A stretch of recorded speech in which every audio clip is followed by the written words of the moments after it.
एक बार की बात है, एक गांव था जो जंगल के नजदीक बसा हुआ था।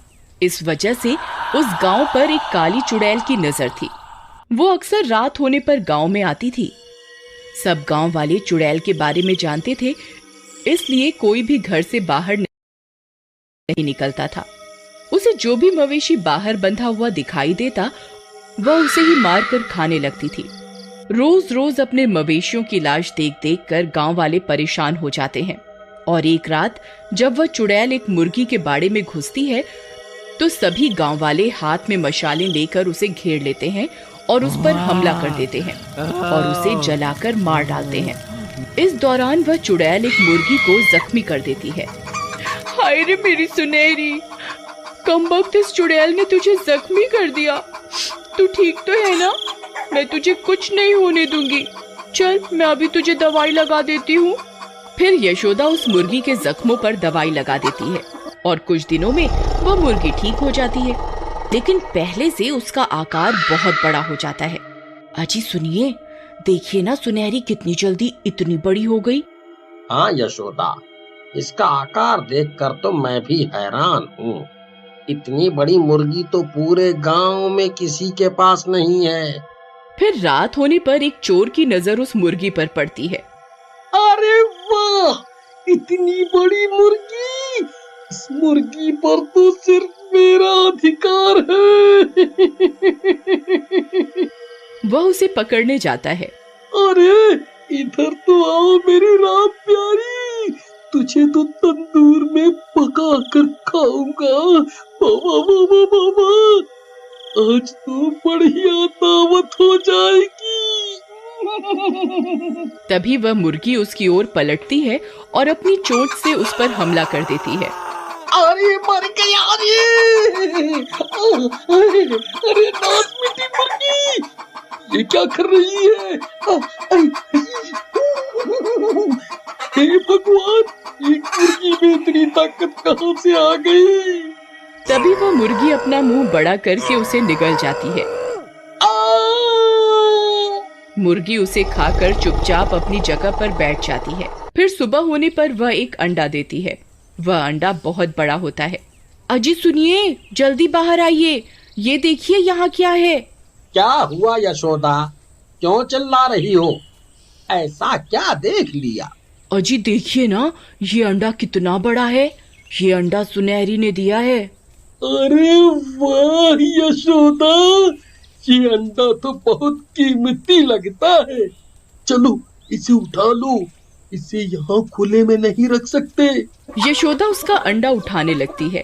तभी वह मुर्गी उसे चोंच मारती है। अरे कमबख्त मुर्गी, अपनी मालकिन को चोंच मारेगी?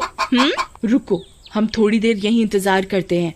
जैसे ही अपना मुंह दूसरी तरफ करेगी, हम इसका अंडा उठा लेंगे। फिर वे दोनों छुप जाते हैं और इंतजार करने लगते हैं। फिर जैसे ही वो मुर्गी अपना मुंह दूसरी तरफ करती है, वे दोनों उसका अंडा चुरा लेते हैं और घर के अंदर घुस जाते हैं। अरे वाह वाह यशोदा, हमारे हाथ को खजाना लग गया। इतना बड़ा अंडा तो कभी किसी मुर्गी ने नहीं दिया प्रीतम। अगर हम इसे शहर में बेचने जाएंगे तो हमें इसके मुंह मांगे पैसे मिलेंगे। मैं कल ही इसे लेकर शहर जाऊंगा।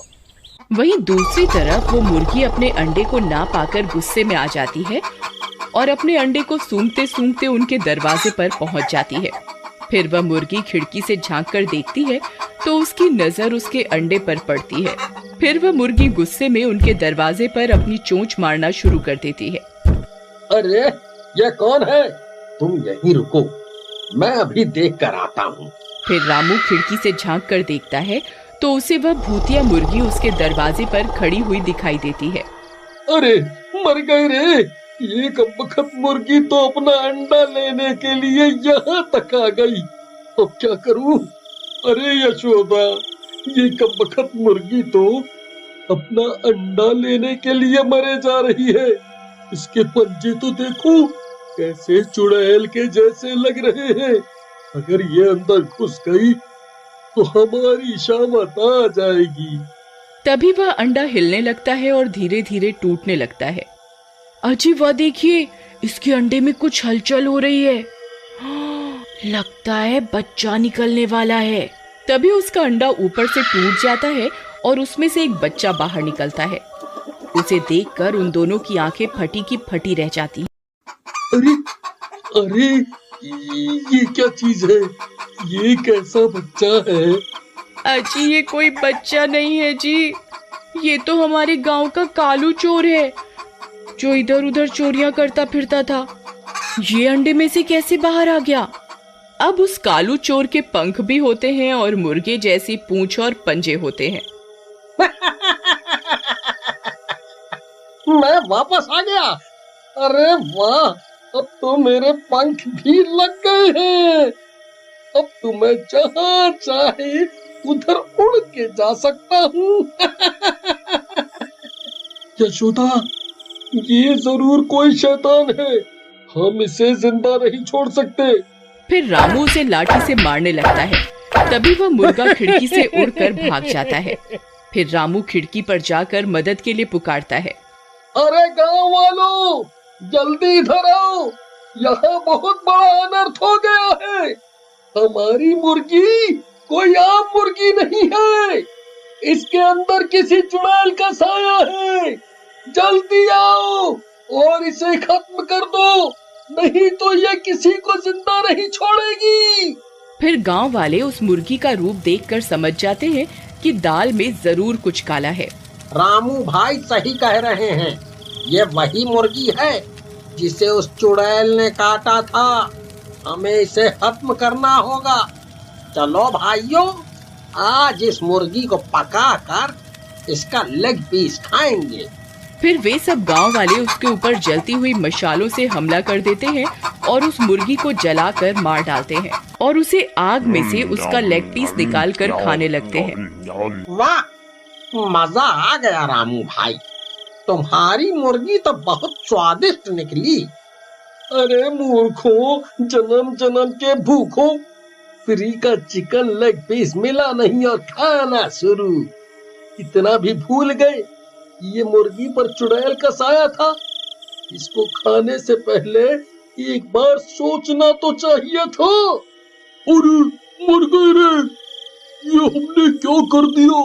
अरे अब क्या होगा? अरे रामू भाई कुछ करो, मुझे कुछ कुछ हो रहा है।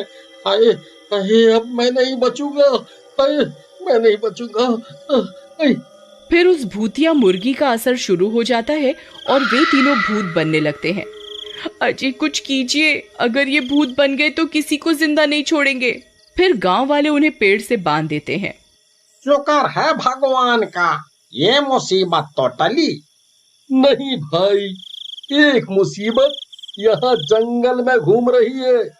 उस मुर्गी के अंडे से एक दानव ने जन्म लिया था जो हूबहू कालू चोर की तरह दिखाई दे रहा था। ये क्या कह रहे हो भाई? ऐसा कैसे हो सकता है भाई? मैं सही कह रहा हूँ भाई, मैंने अपनी आंखों से देखा था उसे। हमें उसे पकड़ना होगा। भाई उसे पकड़ना तो बहुत आसान है, वो एक नंबर का लालची और चोर किस्म का आदमी है। चलो मेरे साथ। फिर कुछ गांव वाले जंगल में जाते हैं और वहां एक पिंजरा लगा देते हैं। उस पिंजरे में गांव की औरतों ने अपने अपने गहने रखे होते हैं और वे लोग पेड़ के पीछे छिप जाते हैं।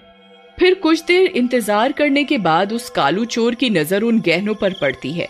उसके अंदर का चोर जाग उठता है और वह पिंजरे की तरफ आ जाता है और उसमें घुस जाता है और गांव वाले पिंजरा बंद कर देते हैं और वह पकड़ा जाता है। फिर गांव वाले उस पिंजरे में आग लगा देते हैं और उस भूतिया चोर को मार डालते हैं और वापस गांव आ जाते हैं। अरे भाइयों, अब इनका क्या करें? इन कमबख्तों को तो जलाकर मार भी नहीं सकते। मैं तुम्हारी मदद कर सकता हूँ। इसके लिए मुझे एक पूजा करनी होगी, लेकिन इस पूजा में हमें मांसाहारी आहार को छोड़ने का प्रण लेना होगा। तभी वह पूजा सफल हो पाएगी और इन्हें मुक्ति मिल पाएगी। हम सब प्रण लेते हैं, इस गांव में कोई भी व्यक्ति मांसाहारी भोजन नहीं करेगा। हम प्रण लेते हैं। पूजा संपन्न होने पर उस पूजा के जल को पुजारी उन तीनों पर डालते हैं तो वो तीनों भी ठीक हो जाते हैं।